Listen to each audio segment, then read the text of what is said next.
Cinema के सभी देखने वालों की खिदमत में मैं जावेद नसीम अपना आदाब, सलाम, नमस्कार और सत श्री अकाल पेश करता हूँ इस शिकायत के साथ कि आजकल आप लोगों की मोहब्बतों में बड़ी कमी आ गई है। लेकिन मैं तो यही कहूँगा कि तुम अगर भूल भी जाओ तो ये हक़ है तुमको, मेरी बात और है, मैंने तो मोहब्बत की है। तो बस इस चैनल के ज़रिए आप लोगों की थोड़ी सी दिलबस्तगी का सामान फराहम करने की कोशिश करता हूँ। आज मैं आपके सामने जो कहानी लेकर आया हूँ, फिर से कहता हूँ कि कहानी नई तो नहीं है, लेकिन वो कुछ खूबसूरत बातें और ख़ूबसूरत यादें ऐसी होती हैं कि जिन्हें दोबारा रिपीट करने का दिल चाहता है। तो आज एक ऐसी कहानी, और ये कहानी है फ़िल्म पाकीज़ा से मुताल्लिक़। और मैं समझता हूँ कि मेरे देखने वालों में शायद ही कुछ लोग ऐसे होंगे जिन्होंने पाकीज़ा नहीं देखी होगी। कुछ फ़िल्में हमारी हिंदुस्तानी फ़िल्मी सनत की ऐसी हैं कि जिनके बारे में यकीन से कहा जा सकता है कि उन्हें व्यूअर्स में 19% व्यूअर्स ने ज़रूर देखा होगा।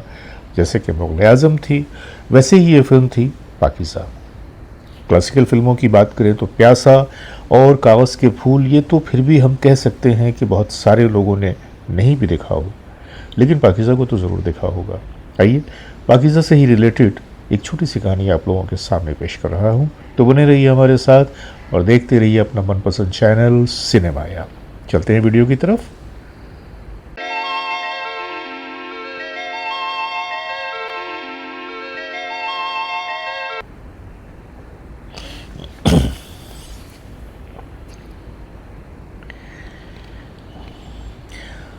दोस्तों, जैसा कि आप जानते हैं कि फ़िल्म पाकीज़ा के जो डायरेक्टर थे वो थे कमाल अमरोही साहब। और कमाल अमरोही साहब वो खैर से मीना कुमारी जी के शौहर भी थे, लेकिन बदकिस्मती से दोनों का जो आपसी रिश्ता था वो कुछ दुरुस्त नहीं था। लेकिन उसके बावजूद शायद उस वक्त वो अच्छे रिश्तों में होंगे कि जब इस फिल्म की शुरुआत हुई थी। और जब कमाल अमरोही साहब ने इसको प्लान किया तो इसकी म्यूज़िक पे काम शुरू हुआ और ये ज़िम्मेदारी दी गई ग़ुलाम मोहम्मद साहब को। अब ग़ुलाम मोहम्मद साहब को भी ज़िम्मेदारी देने की वजह ये हुई कि 1954 में आई थी मिर्ज़ा गालिब, सुरैया और भारत भूषण जी की। उसके तमाम गाने बहुत ही अछूते, बड़े ही खूबसूरत थे। और पाकीज़ा जिस तरह की फ़िल्म थी, इसमें भी किसी ऐसे ही म्यूज़िक डायरेक्टर की ज़रूरत थी कि जो कहानी के एतबार से कहानी को समझते हुए वो धुनें बनाता। और कमाल अमरोही साहब की निगाह जाकर टिकी ग़ुलाम मोहम्मद साहब पे। फ़िल्म उनको दे दी गई और यूँ समझ लीजिए कि ये साल था 1955 का कि ग़ुलाम मोहम्मद साहब ने तकरीबन जो कंपोजिशन थी उस फिल्म के गानों की वो तैयार कर ली थी। में 20 गाने थे, पाकीज़ा के लिए 20 गाने रिकॉर्ड किए गए थे, जिनमें बाद में तकरीबन 6 गानों को तो फिल्म का हिस्सा बनाया गया, लेकिन बकिया गाने यूं ही रह गए, जिसको बाद में पॉलीडोर कंपनी ने रंग बरंग के नाम से एक एलपी निकाला था और उन गानों को उसका हिस्सा बनाया था। लेकिन आज हम बात कर रहे हैं पाकीज़ा की।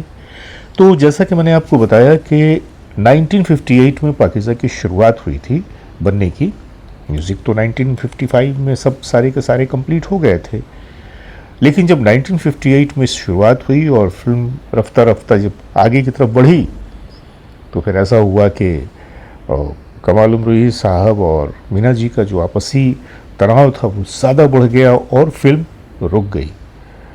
अब जो फिल्म रुकी तो फिर रुक गई, कई साल बीत गए और एक ऐसा भी वक्त आया कि जब कमाल साहब ने इस फिल्म को ड्रॉप कर देने का फ़ैसला किया कि अचानक नरगिस और सुनील दत्त इन लोगों ने इस फिल्म के कुछ हिस्सों की रश प्रिंट देखी। और जब रश प्रिंट देखा तो उन्होंने कमाल साहब से रब्ता किया और कहा कि इतनी खूबसूरत कहानी, इतनी अछूती फिल्म, आप इसे ड्रॉप कर देंगे? मैं तो यही मशवरा दूंगा कि भाई आप इस फिल्म को फिर से शुरू कीजिए, जहाँ तक आपने काम ख़त्म कर लिया है उसके बाद को आप कंप्लीट कीजिए और देखिएगा कि ये फिल्म बहुत ही तहलका मचाएगी। 1967 में ग़ुलाम मोहम्मद साहब का देहांत हो गया और उसके बाद में अब जब ये फिल्म इसकी शुरुआत की गई तो फिर एक बहुत बड़ा मसला आ गया कि इस फिल्म के बैकग्राउंड म्यूज़िक का मामला किसके सुपुर्द किया जाए। और ऐसे में कमाल अमरोही साहब ने इंतखाब किया नौशाद साहब का। आपको ये भी पता होगा कि पाकीज़ा का जो बैकग्राउंड स्कोर है वो नौशाद साहब ने किया था। और इतना ही नहीं, उसमें एक गाना जो कि राजकुमारी जी की आवाज़ में रिकॉर्ड किया गया था, वो कंपोजिशन भी नौशाद साहब ने ही बनाई थी। नजरिया की मारी मरी मोरी गुइयाँ, ये उसमें बैकग्राउंड से ये गाना बजता है कई जगहों पे। पाकीज़ा किसी तरह से रिलीज़ हुई और अगरचे एक बहुत बड़ा टाइम डिफरेंस हो चुका था, क्योंकि टाइम एक बहुत बड़ा फैक्टर है। पाकीज़ा की शुरुआत तो 1958 में हुई थी, कुछ गानों को शूट भी कर लिया गया था, लेकिन ये जो बीच का गैप था, इस गैप में बहुत सारी बातें हुई जिसमें वक्त का असर मीना कुमारी जी के चेहरे पे भी आया। और अगर आप देखें तो पाकीज़ा की जो शुरुआती रील्स हैं उनमें और मीना कुमारी जी के बाद के चेहरे में भी आपको फ़र्क नज़र आएगा, क्योंकि 1958 में शुरू हुई, फिर उसके बाद में फ़िल्म बंद हो गई, फिर कई साल तक बंद पड़ी रही, फिर उसकी शुरुआत हुई। तो बहरकैफ यूँ कह लीजिए कि लुढ़कते पुढ़कते पाकीज़ा कंप्लीट हो गई अपने खूबसूरत गानों के साथ।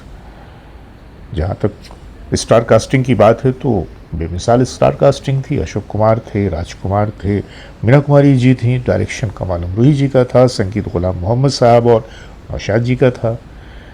तो ये फिल्म तो बहुत ही खूबसूरत बनी, लेकिन शायद ये जो बीच का गैप था, इसकी वजह से जब ये फिल्म रिलीज़ हुई, ये फिल्म रिलीज़ हुई थी 4 फरवरी 1972 को।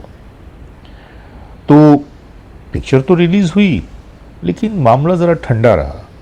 जैसी इसे मकबूलियत की तवक्को की जा रही थी या रिस्पांस मिलना चाहिए था, वो बात ज़रा कमज़ोर पड़ रही थी। लेकिन फिर ऐसा हुआ कि 31 मार्च मीना कुमारी जी का इंतकाल हो गया। हालांकि इस दरमियान उनकी तबीयत भी कुछ ख़राब चल रही थी, और कहते हैं कि उनकी तबीयत जिस वक्त इसका प्रीमियर शो हुआ तो इतनी ख़राब थी कि वो प्रीमियर शो में भी नहीं आ सकी थी। बहरकैफ फिल्म जब पिक्चर हॉल्स में लगी तो उस वक्त तो रिस्पांस बहुत अच्छा नहीं था, लेकिन मीना कुमारी जी के इंतकाल के बाद अचानक लोगों का रुझान उस पाकीज़ा की जानिब गया, और फिर तो जैसे कि पूरी कंट्री में एक तूफ़ान सा आ गया।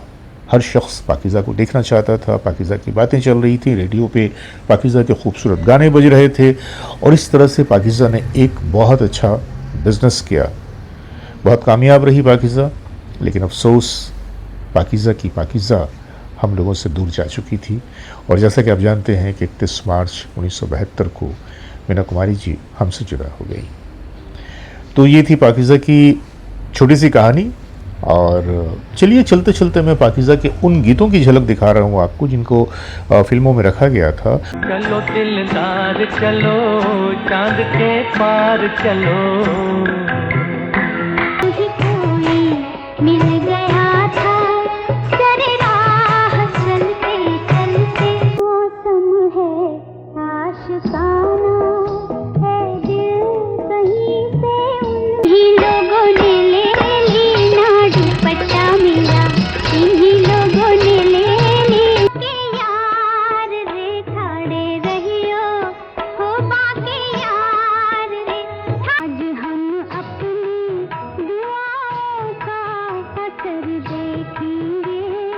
तो दोस्तों, ये थी पाकीज़ा से जुड़ी हुई एक छोटी सी कहानी जो आज मैंने आपके सामने पेश किया।